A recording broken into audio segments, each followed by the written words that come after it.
Hello everyone, welcome to my YouTube channel CamPoint. So today we discuss about Claisen condensation.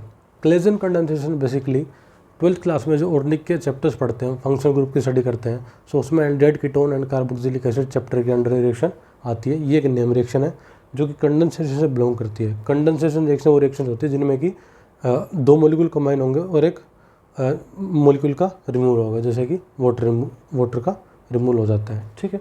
सो इससे पहले हमने aldol condensation पढ़ी थी। Aldol condensation में जो हमारे पास मेन था वो ये था कि जो न्यूक्लियोफाइल है वो इनोलेट होगा। एंड इनोलेट के बारे में मैंने बता भी दिया था उस वीडियो में कि हमारे पास इनोलेट जो है उसका स्ट्रक्चर हमारे पास ये मिलता है हमेशा CH2 double bond CO negative, इधर हमारे पास में CH3, ये होता है एक इनोलेट। ठीक है। एल्डोल में क्या हो रहा था, जो हमारा न्यूक्लियोफाइल था इनोलेट था वो भी एल्डिहाइड कीटोन का बनता है, और जो इलेक्ट्रोफिलिक फॉर्म होती है वो भी एल्डिहाइड कीटोन की होती है, दोनों सेम होते हैं। ठीक है। लेकिन मैंने और रिएक्शन बताई थी, Perkin reaction, Reformatsky reaction, Knoevenagel and Mannich reaction. उसमें क्या था कि हमारे पास में इलेक्ट्रोफिलिक फॉर्म दूसरी होती थी, और मतलब कि न्यूक्लियोफिलिक जो हमारा इनोलेट था वो और किसी का बनता था, और इलेक्ट्रोफाइल डिफरेंट होता था। और आज हम जो पढ़ने जा रहे हैं वो हम पढ़ने जा रहे हैं किसके बारे में, क्लेजन कंडेंसेशन के बारे में। देखिएगा क्लेजन कंडेंसेशन में भी सेम होता है हमारे पास कि एक न्यूक्लियोफाइल होगा हमारे पास में, ठीक है, एंड वो अटैक करेगा एक इलेक्ट्रोफाइल पर। ठीक है। ध्यान रखना क्लेजन कंडेंसेशन में जो इलेक्ट्रोफाइल होगा वो एक एस्टर होगा। ठीक है, RC double bond O R। And जो यहाँ पर न्यूक्लियोफाइल बनेगा वो भी इनोलेट होगा किसका, एस्टर का, वो भी इनोलेट होगा एस्टर का।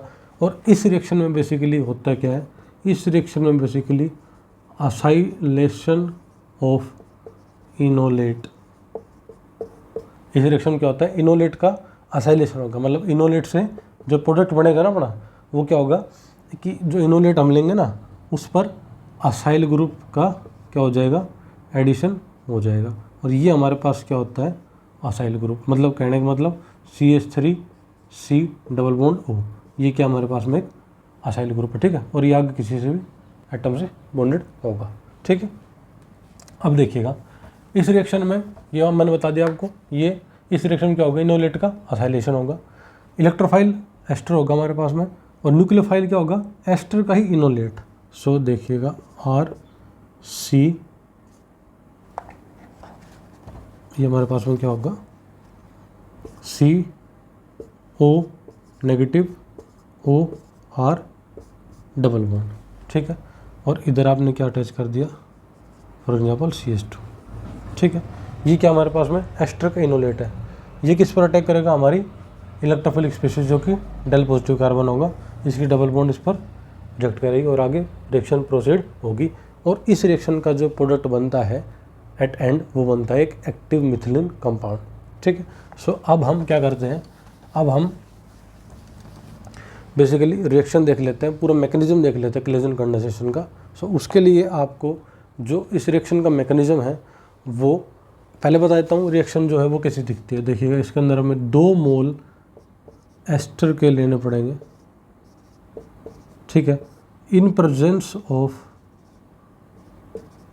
ए base sodium ethoxide Na positive OET negative. And यहाँ जो फॉर्मेशन होगी ना, यहाँ फॉर्मेशन होगी एक, ये क्या हमारे पास में एक्टिव मिथिलीन कंपाउंड। ठीक है। कैसे active methylene, C double bond O C double bond O, अगर उसके बीच में एक sp3 हाइब्रिडाइज्ड कार्बन आ जाए, इसके हाइब्रिडाइज हमारे पास में क्या है sp3, अगर 2 C डबल बॉन्ड O के बीच में एक कार्बन आ जाए और वो sp3 हाइब्रिडाइज है, सो उन कंपाउंड को हम क्या बोलेंगे, एक्टिव मिथिलीन कंपाउंड। अगर इस CH2 की जगह ऑक्सीजन आ जाए तो एनहाइड्राइड होता है। बेसिकली हम पढ़ते हैं फंक्शनल ग्रुप एनहाइड्राइड। एनहाइड्राइड कैसे दिखता है, C double bond O C double bond O, ये हमारे पास क्या है, ये हमारे पास एक एनहाइड्राइड है। ठीक है। सो ये होगा हमारे पास ये रिएक्शन जो है बेसिकली कुछ ऐसी दिखेगी। 2 मोल हमारे पास में क्या लेंगे हम एस्टर के, एक से क्या बन जाएगा हमारे पास में इनोलेट एस्टर का, एंड सेकंड बिहेव करेगी इलेक्ट्रोफाइल की तरह। In presence of NaOH active methylene compound की फॉर्मेशन हो जाएगी। अब जल्दी हम इस रिएक्शन का मैकेनिज्म देख लेते हैं। Mechanism of Claisen condensation reaction, क्या देख रहे हैं हम? Mechanism of Claisen condensation reaction. Mechanism 2 step में होगा। पहले स्टेप में बेस का यूज कर मतलब बेसिकली सोडियम इथोक्साइड का यूज कर आप सोडियम इथोक्साइड को एस्टर पर डाल लेंगे और वहाँ से जनरेट करेंगे इनोलेट।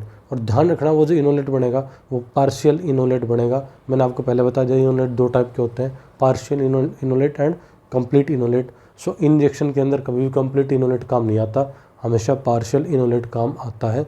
पार्शियल इनोलेट वही होता है जो कि बनने के बाद में H+ से मीडियम से H+ को एक्सेप्ट करके अपनी कीटो फॉर्म इनोल फॉर्म में चेंज हो जाए। और वो इनोल फॉर्म किस में चेंज हो जाएगी? अपनी फर्दर कीटो फॉर्म में चेंज हो सकती है, कन्वर्टेबल होती है, तो वो होता है पार्शियल इनोलेट। ठीक है, कंप्लीट इनोलेट का यहाँ कोई काम नहीं है। पहले स्टेप में इनोलेट बनाएंगे एस्टर का, फिर वो अपने इलेक्ट्रोफिलिक फॉर्म पर अटैक करेगा and after that removal of OET negative. एक पहले बात बताता हूँ आपको, जो हमारे पास OET नेगेटिव, इसका नाम क्या है? इसका नाम होता है इथोक्साइड आयन। ये एक अच्छा लिविंग ग्रुप होता है, इजीली रिमूव हो जाता है क्योंकि ये स्टेबल होता है। O के ऊपर नेगेटिव चार्ज है ना, वो स्टेबल है। And after that active methylene compound product में बन जाएगा। तो सबसे पहले हम देख लेते हैं स्टेप 1। स्टेप 1 में क्या होगा? स्टेप 1 में वही बात है, आपने एस्टर ले लिया है, मान लिया CH3 C double bond OR। ठीक है, इसमें आपने क्या डाला है? इसमें आपने डाला है sodium ethoxide OET negative. OET negative क्या करेगा? ये जो हमारे पास में CH3 है, CH3 में क्या है? 3 हाइड्रोजन है। ठीक है, उसमें से एक हाइड्रोजन को ले लेगा और ये जो C डबल बॉन्ड है ये टूटेगी, कार्बन पर डेल पॉजिटिव चार्ज आएगा और उस डेल पॉजिटिव खत्म कौन करेगा? ये जो CH की बॉन्ड के जो इलेक्ट्रॉन है वो ये यहाँ मूव कर जाएगा। ठीक है, and after that there is formation of CH2 double bond CO negative OR। कोई दिक्कत नहीं होनी चाहिए। क्यों? देखो, ये जो अल्फा कार्बन था, इस पर जो अल्फा हाइड्रोजन था उसको अपसेट कर लिया OET नेगेटिव ने और फॉर्मेशन किसकी कर दी? ETOH की। ठीक है, अब ये जो O नेगेटिव है ये Na पॉजिटिव के ले लेगा, कोऑर्डिनेशन में दिखाई नहीं लेकिन कोऑर्डिनेशन में रहेगा। ठीक है, और यहाँ पर ये जो CH की जो बॉन्ड है ये कार्बन कार्बन बीच आ जाएगी, ये पाई बॉन्ड टूट जाएगी इलेक्ट्रोलिटिकली, यहाँ डेल पॉजिटिव या डेल नेगेटिव। सो यहाँ डेल पॉजिटिव क्रिएट चार्ज हुआ तो उसको चार्ज डेल पॉजिटिव चार्ज खत्म करने के लिए ये CH बॉन्ड के इलेक्ट्रॉन इधर मूव किए थे, यहाँ डबल बॉन्ड बन गई। ये हमारे पास क्या बन गया? इनोलेट बन गया। क्या बन गया? Enolate of ester. ठीक है, और ये एक ध्यान रखना पार्शियल इनोलेट होगा, ये एक पार्शियल इनोलेट होगा। ये अपनी इनोल फॉर्म में चेंज हो सकता है। कैसे? ये मीडियम में ETOH बना था भाई, ETOH बना था या नहीं बना था? ETOH इथेनॉल बाहर निकला था ना यहाँ से ये इथेनॉल से H+ ले सकता है और अपनी इनोल फॉर्म में कन्वर्ट हो सकता है। और ये जो इनोल फॉर्म है ये अपनी कीटो फॉर्म में कन्वर्ट हो सकती है, इसलिए इसको क्या कहा? Partial enolate. सो हमारे पास फर्स्ट स्टेप में हमने पार्शियल इनोलेट बना लिया है। अब हम बात करेंगे स्टेप सेकंड की। स्टेप सेकंड की हम बात करें। स्टेप सेकंड में क्या होगा? जो हमारे पास इनोलेट बना था एस्टर का, वो अटैक करेगा हमारी इलेक्ट्रोफिलिक साइट पर। वो इलेक्ट्रोफिलिक साइट भी एस्टर की होगी। ये बॉन्ड टूटेगी, इधर डेल पॉजिटिव इधर डेल नेगेटिव, और ये जो पाई बॉन्ड है ये इस कार्बन पर आ जाएगी। ठीक है, and after that there is formation. देखो ये जब डबल बॉन्ड इधर मूव करेगी तो O नेगेटिव यहाँ आ जाएगी और C डबल बॉन्ड O की फॉर्मेशन हो जाएगी और यहाँ CO नेगेटिव बन जाएगा। देखो कैसे? C डबल बॉन्ड O, यहाँ डबल बॉन्ड O आ गई। ठीक है, ये कार्बन और ये कार्बन की बॉन्ड बन जाएगी। दिखाते हैं कैसे, देखिएगा। ये जो कार्बन है हमारे पास CH2 है और ये वाला जो कार्बन है O नेगेटिव, इस पर इसी कार्बन पर OR भी है और इसी कार्बन पर R भी है। ठीक है, 4 बॉन्ड होगी। इधर क्या बच गया? O, ET, ठीक है। देखिएगा अब क्या होगा, इसमें एक C डबल बॉन्ड O है और एक O नेगेटिव है, ठीक है। अब आप देखिएगा एक बात कि यहाँ जो हमारे पास OET ग्रुप होगा, इसका जो OET ग्रुप होगा हमारे पास में, इसका रिमूवल हो सकता है। ये वाला जो ग्रुप है हमारा, इसको मैं OET मानता हूँ, ठीक है। और इस ग्रुप का रिमूवल हो सकता है, O नेगेटिव इधर आए एंड इसका रिमूवल हो जाए। सो यहाँ फॉर्मेशन किसका हो जाएगा, C double bond O OET, यहाँ क्या है CH2 and here is C double bond O और R। कुछ नहीं किया है, ये जो R है इसको मैंने इथाइल ले लिया है। कुछ भी ग्रुप हो सकता है, इथाइल मिथाइल कुछ भी है, नहीं मैंने इथाइल मान लिया है। सो यहाँ से क्या निकल गया, OET नेगेटिव बाहर निकल गया। अब ये जो OET नेगेटिव बाहर निकला था, इसने क्या किया, ये जो अल्फा कार्बन है भाई C डबल बॉन्ड O, ये एक टाइप का एक्टिव मिथिलीन कंपाउंड बन चुका है। क्या बन चुका है, ये active methylene compound. OET negative बाहर निकला था, वो इस कार्बन से एक H को लेकर या नेगेटिव चार्ज बना सकता है। क्या बना देगा, C double bond O OET C negative C double bond O R। ये OET इसके साथ कंजुगेशन में आ सकता है। सो या फॉर्मेशन हो जाएगी इसकी, देखिएगा OET C O negative C double bond O R, ठीक है। अब देखिएगा, अब अगर मैं मीडियम में H प्लस डाल दूँ, ठीक है, HCl डाल दूँ, H प्लस आ गया हमारे पास में, तो किसकी फॉर्मेशन होगी, OET O H और यहाँ डबल बॉन्ड बनेगी ना। ये जो नेगेटिव है ये यहाँ मूव करेगा, ये बॉन्ड ऊपर टूटी, यहाँ डेल पॉजिटिव क्रिएट हुआ, उस डेल पॉजिटिव को इस नेगेटिव खत्म किया तो डबल बॉन्ड आ गई ना। ये हमारे पास में डबल बॉन्ड और ये हमारे पास में C double bond O R। अब ये की इनोल फॉर्म है, ये अपनी कीटो फॉर्म में चेंज हो सकती है बाय टोटोमेरिज्म, ठीक है। सो हमारे पास में ये प्रोडक्ट आ जाएगा और ये वापस हमारे पास में एक एक्टिव मिथिलीन कंपाउंड बन चुका है, ठीक है। आपके एग्ज़ाम में जब भी क्वेश्चन आएगा, आपने क्या देखा, हमारे पास में 2 एस्टर दिए हुए हैं, ठीक है, और NaOET दिया हुआ है। अब आप समझ जाए कि बेसिकली इसमें कंडेंसेशन रिएक्शन होगी और वो कौन सी होगी, क्लेजन होगी, क्योंकि क्लेजन कंडेंसेशन में ही इलेक्ट्रोफिलिक फॉर्म और जो हमारा इनोलेट बनेगा वो दोनों एस्टर के होते हैं। तो आपको पता चल जाएगा कि इसमें क्लेजन कंडेंसेशन होगा और प्रोडक्ट बनेगा एक एक्टिव मिथिलीन कंपाउंड, ठीक है। सो आपको आखिर में H प्लस कंडीशन दे के ऑप्शंस में एक्टिव मिथिलीन कंपाउंड बना के दे रखा होगा और वो आप बना सकते हैं, ठीक है। सो ये थी हमारे पास में क्लेजन कंडेंसेशन रिएक्शन। सबसे पहले इनोलेट बनाया, कैसे, एस्टर पर NaOET डाल के पहले तो हमने एस्टर का इनोलेट बनाया और वो जो इनोलेट है उसने अपनी इलेक्ट्रोफिलिक फॉर्म जो कि एस्टर ही था उस पर अटैक किया। उसके बाद OET नेगेटिव ग्रुप बाहर निकला, इथोक्साइड बाहर निकला एंड एक्टिव मिथिलीन कंपाउंड की फॉर्मेशन होगी। और ये जो OET नेगेटिव बाहर निकला इसने इसके अल्फा कार्बन से, क्योंकि 2 डबल बॉन्ड है, दो C डबल बॉन्ड हुए हैं, 2 कार्बोनिल है, उसे जस्ट जो साइड वाला कार्बन होगा अल्फा कार्बन होगा, एक अल्फा हाइड्रोजन को रिमूव किया, क्योंकि यहाँ जो नेगेटिव चार्ज बनता है इस कार्बन पर वो स्टेबलाइज होता है इस C डबल बॉन्ड O के साथ भी, इस C डबल बॉन्ड O के साथ भी, ठीक है। ये नेगेटिव चार्ज इधर मूव किया, इधर O नेगेटिव बना एंड आफ्टर दैट यहाँ H प्लस डाला मीडियम में, इनोल फॉर्म बन गई, इनोल फॉर्म टोटोमराइजेशन से अपने कीटो फॉर्म में चली गई and here it is our final product that is active methylene compound. So ये थी अपने पास में क्लेजन कंडेंसेशन रिएक्शन।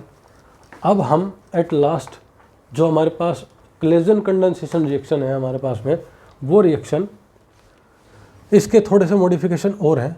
आपसे थोड़ा सा मॉडिफाई करके ये पूछ सकता है कि intra molecular Claisen condensation reaction या फिर क्रॉस क्लेजन कंडेंसेशन रिएक्शन, ठीक है। हमारे पास ये 2 रिएक्शन, ये 2 मॉडिफिकेशन क्लेजन कंडेंसेशन में हो सकते हैं। Intra molecular Claisen condensation reaction को ही बोलते हैं डिकमैन साइक्लाइजेशन। इंट्रामोलिकुलर, अब देखो मैंने अब सिंपली क्या लिया, जब इंटर थी तब क्या लिया था मैंने, 2 मॉलिक्यूल एस्टर के ले लिए थे, ठीक है। फिर इनोलेट ने अपनी इलेक्ट्रोफिलिक साइट पर अटैक कर दिया था, वो था इंटर, दो मॉलिक्यूल के बीच में, ठीक है, दो कंपाउंड्स थे अलग अलग। लेकिन मैं आपको एक ऐसा कंपाउंड दे दूं और उस कंपाउंड में हमारे पास एक ही मॉलिक्यूल में दो एस्टर्स हों, तो वो रिएक्शन बेसिकली इंट्रामोलिकुलरली जाएगी, और उसी को नाम दे रखा है, वो साइंटिस्ट के नाम पर है Dieckmann cyclisation, cross Claisen condensation reaction. Cross Claisen condensation reaction में क्या होता है, हमारे पास इसके अंदर जो एस्टर्स हैं वो बेसिकली डिफरेंट हो जाते हैं। लेकिन आज का हमारा जो टॉपिक था वो था क्लेजन कंडेंसेशन रिएक्शन पर। उसका मैंने सबसे पहले आपको इंट्रो बताया, इंट्रो के बाद मैंने आपको इनोलेट के बारे में बताया, और उसके बाद हमने बात की क्लेजन कंडेंसेशन रिएक्शन का, जो एक जर्नल रिएक्शन को देखा। उसके बाद हमने उसका मैकेनिज्म पढ़ा। मैकेनिज्म में दो स्टेप थे, पहले इनोलेट बना, फिर उसने इलेक्ट्रोफिलिक साइट पर अटैक किया, and at last active methylene compound is our product. So ये था हमारा आज का लेक्चर। एंड एट लास्ट मैं आपको एक क्वेश्चन दे देता हूँ, और वो जो क्वेश्चन है वो आपके जैम नेट गेट के अंदर काम आ सकता है। PHCH2 C double bond O OET, ठीक है, इस पर मैंने डाल दिया है NaOET, 2 मोल आप ले लेना। तो साफ सबको दिख रहा है कि ये जो रिएक्शन है ये क्लेजन कंडेंसेशन के मैकेनिज्म से जाएगी, क्योंकि 2 मोल आपके पास अगर एस्टर दे दिया जाए और एरो पर NaOET एक आपके पास बेस दे दिया जाए, तो समझ जाना है पहले इनोलेट बनाओ एस्टर का, फिर उसको उसी की इलेक्ट्रोफिलिक साइट पर अटैक करवाओ, एंड आखिरी में जो प्रोडक्ट बनेगा वो हमारे पास क्या बनेगा, एक एक्टिव मिथिलीन कंपाउंड बनेगा, जो कि आपको उसका स्ट्रक्चर क्या होगा वो स्ट्रक्चर आपको पता करना है, ठीक है। सो